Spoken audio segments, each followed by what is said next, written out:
Rick Campbell, Brevin Knight on the court, and we have Mike Fratello in front of the telestrator. Yes, you are the czar, and the pick and roll is a huge part of Jeremy Lin's arsenal. You can set pick and rolls in a lot of places on the court, but in transition, he likes to come down the sideline, likes to call his big man over on the run. People call those drag screens. Let's take a look at one of his favorites here. As he comes down the left side of the floor, Stoudemire's called over, lay that big body on the defender. Now Lin's watching his defender, but at the same time, he's really watching the defender playing Stoudemire to see if he's going to stay or go with Stoudemire, because Stoudemire is going to, after screening, roll hard to the basket and be a big target around the hoop.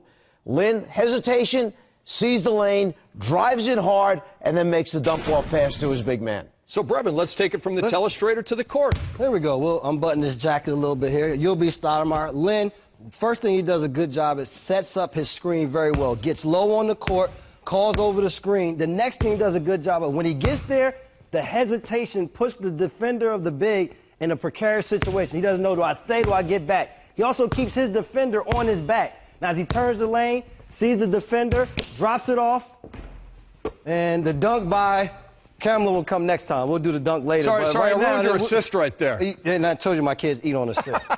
Coach.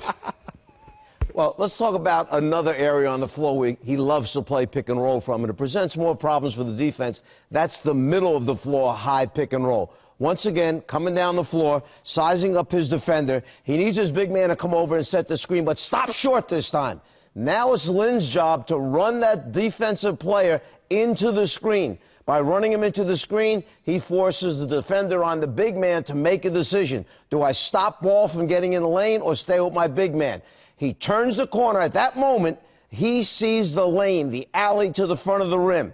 By him basically staying low and driving that lane, he freezes three defenders. Open shooter to the left, open shooter to the right, or do I take it down the lane myself and try and finish? That time, Lin decided to finish himself. And so we'll take the high screen and roll. Again, great job he does of setting up his defender. Doesn't want the screen to come all the way. Gives him a chance to play one-on-one, make his move. He comes off of the screen this time. Again, a short hesitation.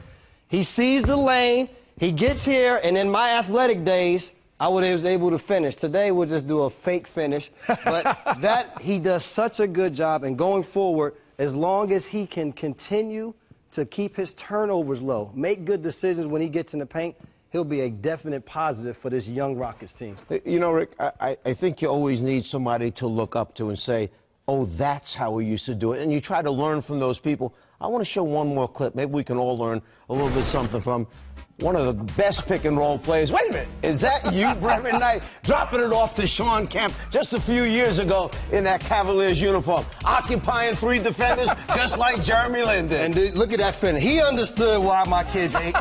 Come on, Rick. That's a happy coach. Listen, that guy right there allowed me to do it, which I love, and to this day I tell him, my most favorite coach. Well, the Rain Man's just a little bit better finisher than me. So that was a little court demonstration of Jeremy Lin in the pick and roll.